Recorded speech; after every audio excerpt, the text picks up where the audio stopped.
ഒരു കോഴിക്കോട് യാത്രയാണ് കേട്ടോ ഇന്ന്. നമ്മൾ ട്രെയിനിൽ ഓൾറെഡി ടിക്കറ്റ് ഒക്കെ ബുക്ക് ചെയ്ത് പോയതുകൊണ്ട് തന്നെ നമുക്ക് കോഴിക്കോടേക്കുള്ള യാത്ര വളരെ സ്മൂത്ത് ആയിരുന്നു. പക്ഷെ തിരിച്ചുള്ള യാത്ര കുറച്ച് ട്രാജഡി ആയിരുന്നു.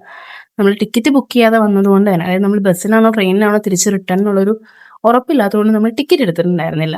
അതുകൊണ്ട് തന്നെ നമുക്ക് സീറ്റ് കിട്ടിയില്ലെന്ന് മാത്രമല്ല, ഒന്ന് കാല് വെക്കാൻ പോകുന്ന സ്ഥലം ട്രെയിനിൽ ഉണ്ടായിരുന്നില്ല.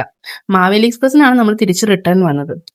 ലിറ്ററലി കോഴിക്കോട് നിന്ന് എറണാകുളം റെയിൽവേ സ്റ്റേഷനിൽ നമ്മൾ ട്രെയിൻ ഇറങ്ങുന്നവരെ നമ്മളെല്ലാവരും നിൽക്കുമായിരുന്നു. എനിക്കൊന്ന് അവിടെ നിന്ന് ഞങ്ങൾ കയറുമ്പോൾ ഞങ്ങളുടെ കൂടെ ഉണ്ടായിരുന്നവരെല്ലാം തന്നെ നിൽക്കുമായിരുന്നു ഞങ്ങൾ എറണാകുളത്ത് ഇറങ്ങുന്നവരെ. അത്രയ്ക്ക് തിരക്കായിരുന്നു. ഒരു രീതിയിൽ നിൽക്കാൻ പറ്റുന്നുണ്ടായിരുന്നില്ല. അതിൻ്റെ ഇടയ്ക്ക് ട്രെയിനിൽ തമ്മിത്തല്ലും ബഹളം ആകെ ജഗബോഹയായിരുന്നു. ഒരു കണക്കിനാണ് ഇവിടെ വന്നിറങ്ങിയത്. പിന്നെ അങ്ങോട്ടുള്ള ടൈമിൽ നമ്മൾ കുറച്ച് ചിപ്സും കാര്യങ്ങളൊക്കെ അതിനെടുത്തുകൊണ്ട് അതൊക്കെ കഴിച്ച് കുറച്ച് അടിപൊളിയായിട്ട് നമ്മൾ അങ്ങോട്ട് പോയി. നല്ല രസമായിരുന്നു. കുറച്ചു നേരം ട്രെയിനിൽ കിടന്ന് ഉറങ്ങുകയൊക്കെ ചെയ്ത് അടിച്ചു പൊളിച്ചാണ് പോയത്. പിന്നെ പ്രത്യേകം പറയാൻ എനിക്ക് തോന്നിയത് കോഴിക്കോട് ഓട്ടോച്ചേട്ടന്മാരൊക്കെ അടിപൊളിയാണ് കേട്ടോ.